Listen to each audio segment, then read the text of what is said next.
সব latest update পেতে subscribe করুন আমাদের চ্যানেলে আর বেল আইকনে ক্লিক করতে ভুলবেন না।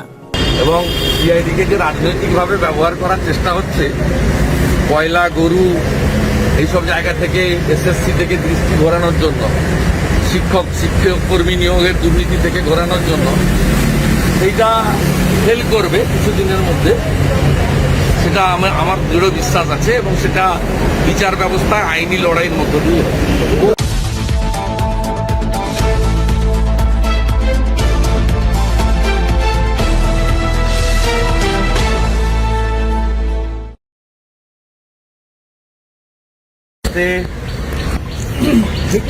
আপনারা জানেন আমি এক্ষুনি ক্যানিং যাবো, আমাদের দলের কর্মসূচি আছে। তার আগে আপনাদের ওই 4টি বিষয়ে আমি 4 জন কেন্দ্রীয় মন্ত্রী মহোদয়কে চিঠি লিখেছি। চিঠির বিষয়ে আপনাদেরকে আপনার মাধ্যমে আমি সকলকে জানাতে চাই। প্রথম কথা হচ্ছে, প্রধানমন্ত্রী মাতৃবন্দনা যোজনা PMMVY এই প্রকল্পেরও পশ্চিমবঙ্গ সরকার নাম বদল করে ওয়েস্ট বেঙ্গল সরকার যেটা করেছে বাংলা মাতৃ প্রকল্প। এই বিষয়ে আমি সম্মানীয়া শ্রীমতী স্মৃতি জুবিন ইরানিকে 15ই জুলাই চিঠি লিখেছি যে পশ্চিমবঙ্গের সম্মানীয়া মায়েদের কাছে মুখ্যমন্ত্রী তার ক্রেডিট নেওয়ার জন্য যশস্বী প্রধানমন্ত্রী মাতৃশক্তির উপাসক নরেন্দ্র মোদীজি তার যে মায়েদের প্রতি তার যে দায়বদ্ধতা বা বলুন তার যে সম্মানার্থে যে প্রোগ্রাম প্রধানমন্ত্রী মাতৃবন্দনা যোজনা, তার নাম এখানে বাংলাতে পরিবর্তন করা হয়েছে। অরিজিনাল নাম না লেখা পর্যন্ত অর্থ বিতরণ বন্ধ রাখা হোক, অথবা সরাসরি মায়েদের পোর্টালে মায়েদের অ্যাকাউন্টে অর্থ দিল্লি থেকে পাঠানো হোক। এই যে তার প্রমাণ কপি, এইটা পশ্চিমবঙ্গ সরকার চালাচ্ছে।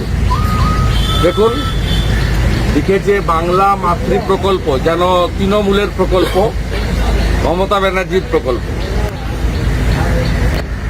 আমি তথ্য ডকুমেন্ট সহকারে এই অভিযোগ সম্মানীয় মন্ত্রী শ্রীমতী স্মৃতি ইরানি মহোদয়াকে দিয়েছি, যাতে প্রধানমন্ত্রী আবাস যোজনা, প্রধানমন্ত্রী সড়ক যোজনা, 100 দিনের কাজের মতো এখানেও কেন্দ্রীয় সরকার অবিলম্বে ব্যবস্থা গ্রহণ করে। কারণ এই প্রকল্পে মায়েরা 5,000 টাকা করে পান। যারা সরকারি স্বাস্থ্য কেন্দ্রে যাদের মায়েদের প্রসব হয় তারা 5,000 টাকা করে পান। দেখুন কি সুন্দর, বাংলা মাতৃ প্রকল্প ব্র্যাকেটে PMMVY। মানে মমতা ব্যানার্জি নিজে জানেন পশ্চিমবাংলার অধিকাংশ নারীরা ইংরেজি পড়তে পারে না, হয়তো তিনি জানেন, কিন্তু আমি আশা করি সবাই পড়তে জানেন, উচ্চশিক্ষিতা। সেই জন্য কায়দাটা দেখুন, এটা বন্ধ হোক, এটা 1 নম্বর। দ্বিতীয় নম্বর, Utkarsh Bangla national skill development corporation NCDC-র মাধ্যমে এই প্রোগ্রাম হয়। এই প্রোগ্রামে মন্ত্রী ধর্মেন্দ্র প্রধানজিকে আমি অভিযোগ করেছি যে রাজ্য সরকার এই প্রকল্পে কেন্দ্রের 100% অর্থে এই প্রকল্প উৎকর্ষ বাংলা লিখে এই রকমের সার্টিফিকেট দিচ্ছেন, যেখানে কেন্দ্রীয় সরকারের গোটা ভারতবর্ষে একরকম হচ্ছে, আর এখানে দেখুন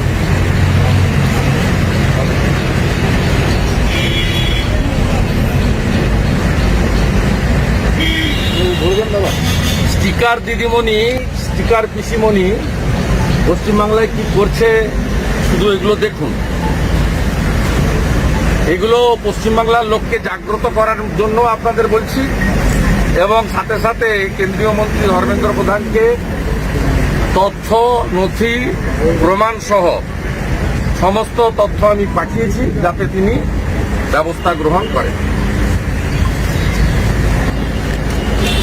তৃতীয় চিঠি, যেমন গ্রামীণ এলাকায় প্রধানমন্ত্রী আবাস যোজনা আছে, শহর এলাকাতেও প্রধানমন্ত্রী আবাস যোজনা আরবান আছে। হরদীপ সিং পুরীজি, তাকেও আমি বলেছি যে পঞ্চায়েত ও গ্রাম উন্নয়ন দপ্তরের মতো আপনিও পশ্চিমবঙ্গে টিম পাঠান, কারণ এই প্রধানমন্ত্রী আবাস যোজনা আরবান পশ্চিমবঙ্গে স্টিকার পিসিমণি চালাচ্ছেন বাংলার বাড়ি প্রকল্প হিসেবে পৌর ও নগর উন্নয়ন দপ্তরের মধ্য দিয়ে, এবং তাতে এই বাড়িগুলোর গা পৌর এলাকা, কর্পোরেশন এলাকা থেকে তার প্রমাণ, এবং আমরা একটা পুরসভা, এগরা পৌরসভা, তার তালিকা দিয়েছি। সাথে সাথে দক্ষিণ চব্বিশ পরগনার জয়নগর, মজিলপুর পুরসভার বিরাট তালিকা আমরা মাননীয় মন্ত্রী মহোদয়কে দিয়ে বলেছি আপনি এখানে এসে ভিজিট করান এবং অরিজিনাল নাম লিখতে বাধ্য করুন। যতক্ষণ না লিখবে ততক্ষণ এর যে 1,85,000 টাকা সেন্ট্রাল অ্যাসিস্ট্যান্স, এটা আপনারা দেবেন না।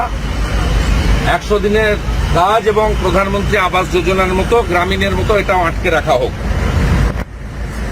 চতুর্থ, প্রধানমন্ত্রী আবাস যোজনা একটা বহু চর্চিত বিষয়, আপনারা জানেন, এবং কেন্দ্রীয় সরকার ইতিমধ্যে একটা উচ্চ পর্যায়ের টিম পাঠিয়েছিল। হ্যাঁ, উচ্চ পর্যায়ের টিম পাঠিয়েছিলেন।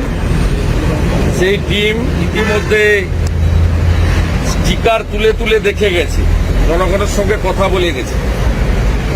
এখানে পুরুলিয়া জেলার মানবাজারের বিডিও, তিনি পুরুলিয়া জেলার মানবাজারের বিডিও নির্বাহী আধিকারিক, তিনি অশ্বিনী মাহাতো রঘুনাথপুর, তাকে লিখছেন বাংলা আবাস যোজনার প্রকল্পের বাড়ি সম্পূর্ণ করার জন্য নোটিশ। আমরা এই বিডিওর বিরুদ্ধে সম্মানীয় মন্ত্রী গিরিরাজ সিংকে লিখিত অভিযোগ করেছি যে এই বিডিওর বিরুদ্ধে, যেহেতু WBCS ক্যাডারের অফিসার, ব্যবস্থা নেওয়ার জন্য কেন্দ্রীয় সরকার ব্যবস্থা নিক এবং ওই ব্লকে ইমিডিয়েট সেন্ট্রাল ভিজিলেন্স টিম পাঠিয়ে মানবাজার, রঘুনাথপুর, পুরুলিয়া জেলার ব্লকগুলিতে ব্যবস্থা গ্রহণ করা হোক। এই 4টি বিষয় মোটামুটি আমার ছিল, এবং আমরা এই রকম ধরে ধরে প্রত্যেকটি বিষয় রাজ্য সরকারের এই দ্বিচারিতা, মিথ্যা প্রচার, স্টিকার পলিটিক্স, নাম কেনা, জনগণকে বিভ্রান্ত করা, কেন্দ্রীয় সরকার এবং ভারতবর্ষের প্রধানমন্ত্রীর কন্ট্রিবিউশন, অবদান, তাকে অস্বীকার করা, এই যে রাজনীতি তারা করছেন, এর বিরুদ্ধে লাগাতার আমাদের তথ্য প্রমাণ নিয়ে একদিকে কেন্দ্রীয় সরকারকে জানিয়ে ব্যবস্থা গ্রহণ করা, যেভাবে ব্যবস্থা তারা নিয়েছেন 100 দিনের কাজের ক্ষেত্রে, প্রধানমন্ত্রী আবাস যোজনার ক্ষেত্রে, আমফানের ক্যাগ অডিট, অন্যান্য ক্ষেত্রেও নিয়েছেন। এক্ষেত্রেও তারা ব্যবস্থা নিক। সাথে সাথে আমরা সংবাদ মাধ্যম, জনজাগরণ, জনসভা, পাবলিক মিটিং বিভিন্ন স্তরে যে সভা সমিতি হচ্ছে সেখানেও আমরা এই বিষয়গুলো প্রকৃত সত্য তথ্য সহকারে জনগণের কাছে তুলে ধরব। তাপস সাহার পর রূপবানুর রহমানের বিরুদ্ধে একজন জারি হয়েছে যে সংসদের বাইরে কোনো রকম ভাবে ধর্ণা, বিক্ষোভ এবং অনশন কর্মসূচি করা যাবে না। এতে বিরোধীরা বলছে যে তাদের কন্ট্রোল করা উচিত এবং বিরোধীরা মানে কে বিরোধী? যারা বিরোধী আছে, কংগ্রেস, তৃণমূল বা যারা আছে, যারা কংগ্রেস, তৃণমূল বা অন্যান্য যে বিরোধী দল আছে, বিরোধীদের কন্ট্রোল করা হচ্ছে, অগণতান্ত্রিক পথে সংসদ পরিচালনা করা তো ওদের কথা কে শুনবে? যে সংসদ যদি, আমি অর্ডারের কপিটা পাইনি, সংবাদ মাধ্যম ইলেকট্রনিক্স মিডিয়াতে এসে দেখেছি কেউ কেউ মুখে নাটকবাজি ড্রামাবাজি করার জন্য টেপ লাগিয়ে নিয়ে গেছিলেন, আবার খুলেছেন। ওগুলো দেখেছি, এতে কোনো লাভ হবে না।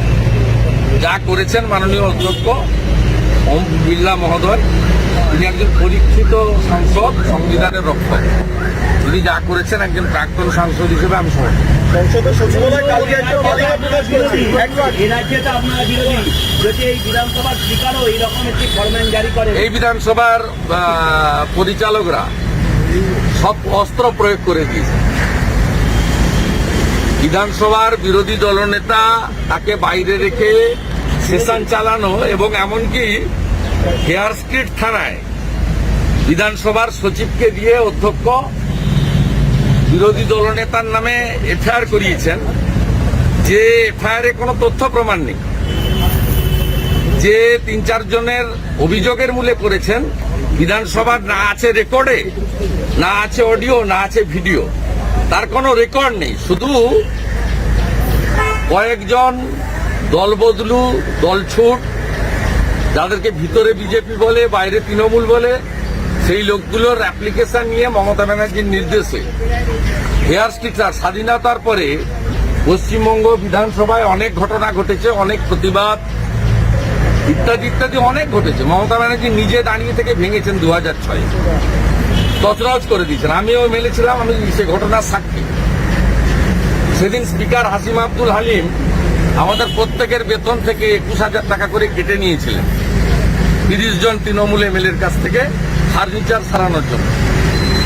কিন্তু কখনো হাসিম আব্দুল হালিম বিধানসভার সচিবকে দিয়ে তৎকালীন বিরোধী দলনেতার বিরুদ্ধে বা মমতা ব্যানার্জির ভিতরে, উনি তো প্রিমিসেসের ভিতরে দূরে করেছেন, সবাই দেখেছে, করেনি। তাই পশ্চিমবঙ্গ বিধানসভায় বিজেপি, বিরোধী বলবো না, বিজেপি, এর আগে কংগ্রেস সিপিএম এর সঙ্গে ওদের সেটিং ছিল, বিরোধী বিজেপি বিধায়কদের বিরুদ্ধে ব্যবস্থা নেওয়ার কিছু বাকি রাখেনি।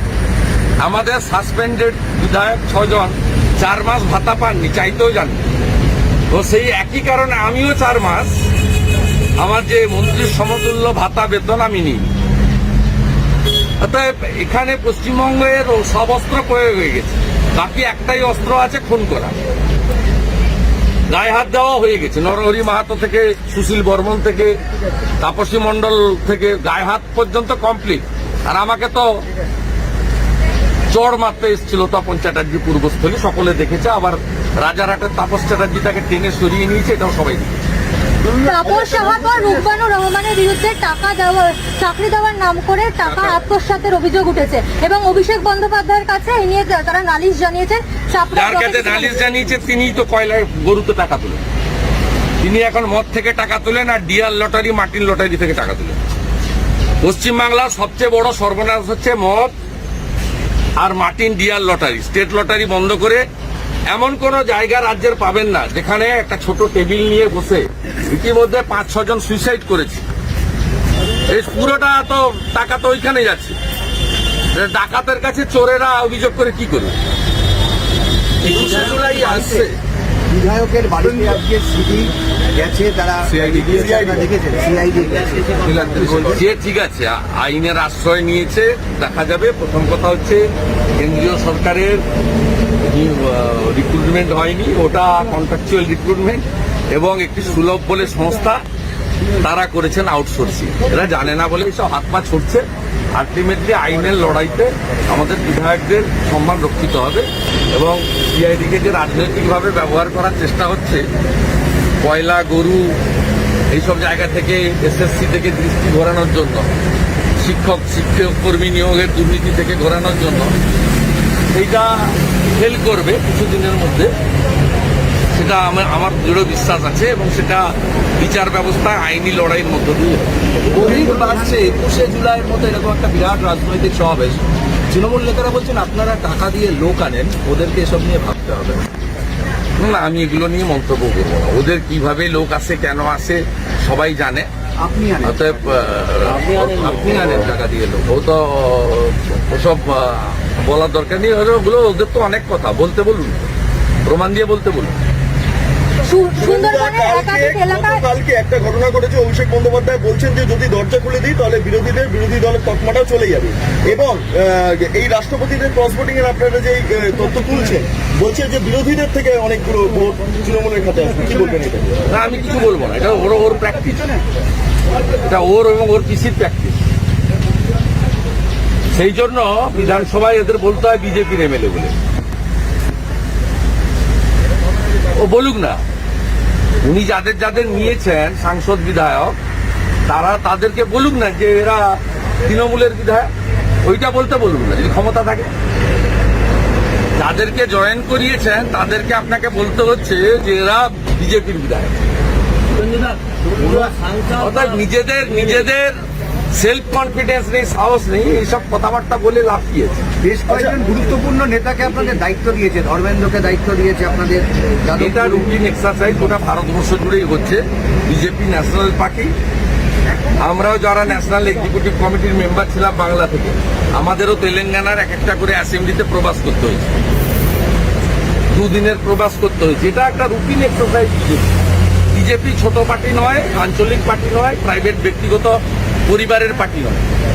বিজেপির এটা এক্সারসাইজ গোটা ভারতবর্ষেরই সব লোকসভাতে অন্য রাজ্যের নেতা মন্ত্রীরা তারা করছে। আমরা তো পশ্চিমবঙ্গের যত ন্যাশনাল এক্সিকিউটিভ মেম্বার ছিলাম, প্রত্যেকে তেলেঙ্গানাতে একটা করে বিধানসভায় 48 ঘন্টা প্রবাস করতে হয়েছে।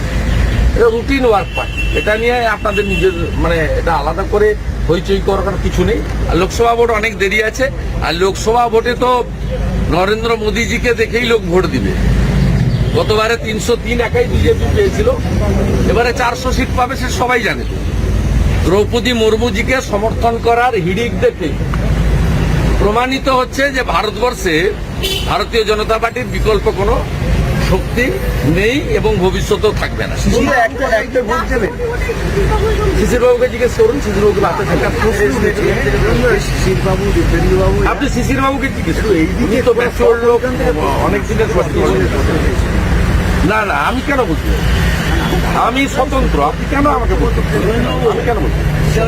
সুন্দরবন এলাকায় অর্জুন সিং, কৃষ্ণ কল্যাণী, শিশির অধিকারী, দীপেন্দ্র অধিকারী, তারা অন্য দলের টিকিটে নির্বাচিত হয়েছে, এখনো ক্ষমতা ধরে রাখছেন।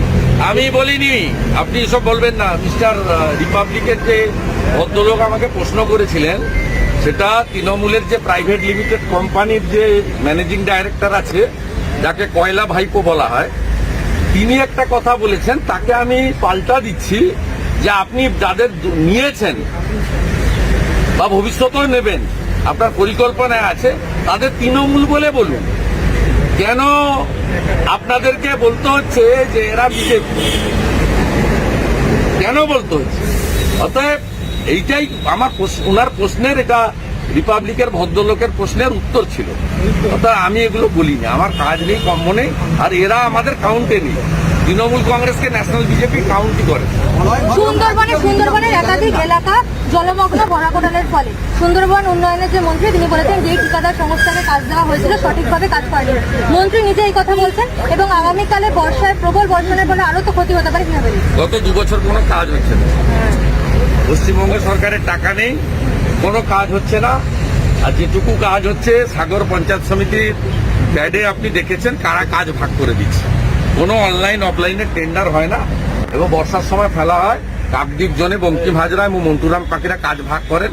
আর এই জোনে শকত মোল্লা এবং সুভাষ নস্করের যে পুরনো র্যাকেট ছিল, তারা মিলে এই গোসাবাজনে কাজ হবে। সুন্দর দুটো প্রশ্ন আছে, সুন্দর। দেখেছিল জাননি আমি বলবো ও তো ইডির কাজ, আমি কি ইডির প্রতিনিধি? রাজনৈতিক ভাবে না না, রাজনৈতিক ভাবে আপনাকে বলি শুনুন, গেল না তো তৃণমূলের দুজনকে ডাকা হয়েছিল, তারা তো গেলেন না। আপনাকে বলি শুনুন, বাঁকুড়া থানার ইন্সপেক্টর অ্যারেস্ট হয়েছিলেন, তাকে দিল্লি কোর্টে তার এগেনস্টে চার্জশিট দেয়। সেই চার্জশিটে একটা অনুপ মাঝির ডায়েরি জমা দেওয়া হয়। সেই ডায়েরিতে যাদের যাদের নাম আছে তাদের বিরুদ্ধেই ব্যবস্থা হচ্ছে, এবং এই ডায়েরিটা তো পাবলিক ডোমেন, আমিও তুলেছি ওয়েবসাইট থেকে। চার্জশিটে ডায়েরিটা পুরো ইডি দিয়ে দিয়েছে, ও তো সেই ডায়েরি যে কেউ খুলে দেখতে পারেন কার কার নাম আছে। সেখানে সুশান্ত মাহাতো, শান্তিরাম মাহাতো, সুজয় ব্যানার্জি, মলয় ঘটক, একজন বড় নেতার পিএ ধর্মেন্দ্র, সব নামই তো আছে, লোক তো দেখেছে, আমি তো সবাই জানে, পাবলিক ডোমেনে চলে গেছে। চার্জশিট জমা দেওয়ার পরে চার্জশিটটা তো কোর্টের ওয়েবসাইটে উঠে যায়, পাবলিকলি সবাই জানে। এটা কেন ডেকেছে, না গেলে কি করবে, এটা তো ইডি বলবে, আমি তো আর ইডির প্রতিনিধি নই, আমি কেন বলতে? আমাকে ছাড়ুন, ক্যানিং। উনিশে জুলাই থেকে তৈরি থাকতে হবে সমস্ত এইভাবে 21শে জুলাই করা হচ্ছে এই অবস্থা। এই অবস্থা কোভিড বাড়ছে রাজ্যে। না না, তৃণমূলের ক্ষেত্রে সব ছাড়, সরকার, দল, পরিবার, ব্যক্তি সবটাই একাকার। এটা নিয়ে ইতিমধ্যে গোটা রাজ্য জুড়েই সবাই বলেছে। এটা প্রমাণ হয়ে গেছে যে এটা কোনো রাজনৈতিক কর্মসূচি নয়। এক তো মমতা ব্যানার্জি শহীদ দিবসের নাম পাল্টে জিহাদ দিবস করেছেন, তিনি জিহাদ করবেন 21শে জুলাই বলে দিয়েছেন আসানসোলের মিটিং থেকে। আর দ্বিতীয়ত, স্বাস্থ্য দপ্তরের সার্কুলারের মধ্য দিয়ে এই কর্মসূচিটা সরকারি কর্মসূচি, এটা কোনো রাজনৈতিক দলের কর্মসূচি নয়, এটা সিল স্ট্যাম্প লাগিয়ে দেওয়া হয়েছে, প্রমাণ হয়ে গেছে। শুভেন্দুদা, একটা করে নিই, সংসদের ভেতরে কালকে একটা নির্দেশিকা জারি হয়েছে, কোনটা অসংসদীয় শব্দ, এবং এক্ষেত্রে বেশ কিছু শব্দ বাদ চলে গেছে। বিরোধীদের অভিযোগ, বিশেষ করে তৃণমূল কংগ্রেস, এদের অভিযোগ যে নরেন্দ্র মোদী যখন গুজরাটের প্রধানমন্ত্রী, এই মুখ্যমন্ত্রী ছিলেন, সেই সময় দাঁড়িয়ে এই ধরনের ঘটনা একাধিকবার ঘটেছে। এটাকে আপনি কিভাবে ব্যাখ্যা করবেন? না না, আমি পুরো অর্ডারটা দেখে বলবো প্রথমত। আর দ্বিতীয়ত, আমি প্রাক্তন সাংসদ হিসেবে সংসদের সঙ্গে যুক্ত, প্রাক্তনরাও পাঠ। তাতে আমি বর্তমান যিনি অধ্যক্ষ আছেন মাননীয় ওম বিড়লা, তার সংবিধান বিষয়ে প্রাজ্ঞতা, সংসদ চালানোর অভিজ্ঞতা, এবং তিনি এত সংসদ সদস্যদের বলতে দিয়েছেন, এটা আগে হয়নি। এত ঘন্টার পর ঘন্টা, দিনের পর দিন, 100 দিনেরও বেশি সংসদ চালানোর ইতিহাস তিনি রেকর্ড করেছেন। অর্থাৎ সংসদের পরম্পরা রক্ষা করার জন্য মাননীয় অধ্যক্ষ যে সিদ্ধান্ত নিয়েছেন, তার প্রাজ্ঞতাকে শ্রদ্ধা জানিয়ে আমি বলবো ঠিক করেছেন।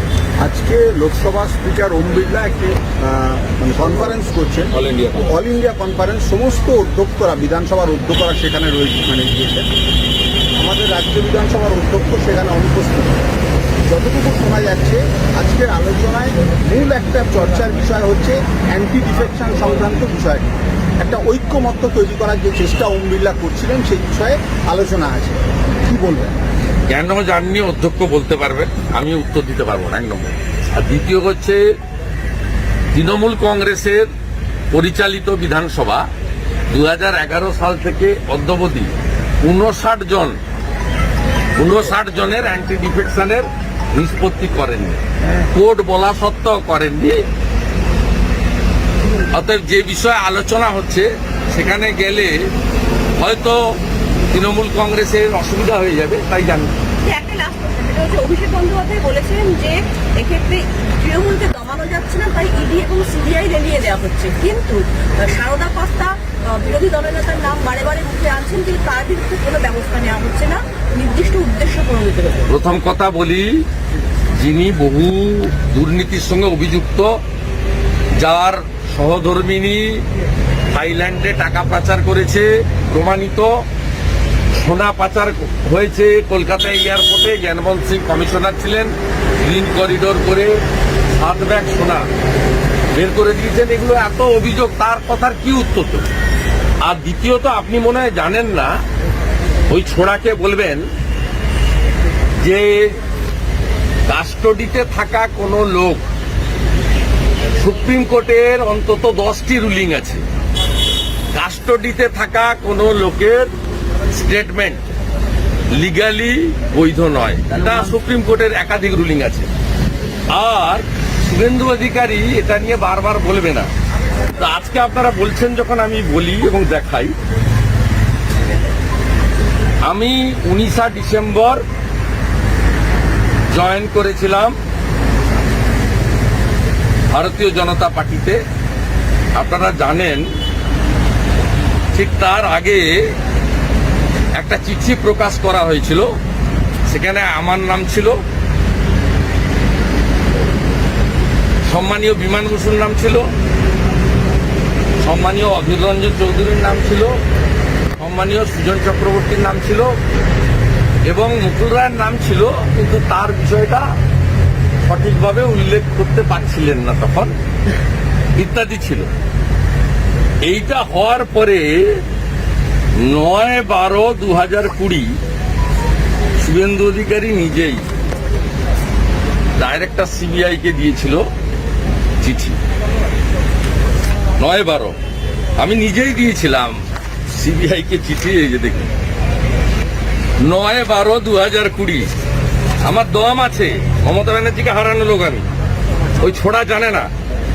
এই চিঠিটা লিখিয়েছে মমতা ব্যানার্জির নির্দেশে ভাইপো, তৃণমূলের এক মুখপাত্র যাকে আমি নর্দমার কিটের সঙ্গে তুলনা করি, আর পীযূষ পান্ডে বলে একজন আইপিএস, এরা এই চিঠি লিখিয়েছে। আমি চাই আমার 9/12/2020 চিঠির মূলে সিবিআই শুধু ইনভেস্টিগেশনটা করুক, তাহলে কনস্পিরেটর কারা, ভাইপো এবং পিসি, তারা কিভাবে জেল কর্তৃপক্ষকে দিয়ে এটা লিখিয়েছে আর প্লটটা কে রচনা করেছে বেরিয়ে আসবে। আমার সুবিধাই হয়েছে। কাঁচের ঘরে বসে মমতা ব্যানার্জি এবং তার ভাইপোকে বলছি, কাঁচের ঘরে বসে ঢিল ছুড়বেন না, বিপদে আপনার দুজনই পড়বেন। কারণ আপনার চার্জশিট লেখা হয়ে আছে, মমতা ব্যানার্জি ছবি কেনার চার্জশিট, তারা নিউজের চার্জশিট, জাগো বাংলার অ্যাকাউন্টের টাকা রাখছি, শুধু জমা দেওয়ার অপেক্ষায়। একটা লাস্ট খুব সাবধানে থাকতে হবে। গার্ডেন রিচে রাফালের উদ্বোধনে আজকের হিন্দু ধর্ম মতে পুজো আর্চা করা হয়েছে। গার্ডেন রিচে রাফাল হিন্দু বলে কোনো জিনিস নয়, হিন্দু আছে সনাতন ধর্ম, আর সনাতন হচ্ছে ভারতবর্ষ। ভারতবর্ষকে বাদ দিয়ে সনাতন নয়, সনাতনকে নিয়ে ভারতবর্ষ নয়, সব জায়গায় তাই হবে। সনাতন সংস্কৃতিকে স্বীকার করেই ভারত মাতার বন্ধন করতে হবে যদি আপনি প্রকৃত ভারতীয় হয়। ওই জন্যই ভারত মাকে মা ভারতী বলা হয়। Thank you.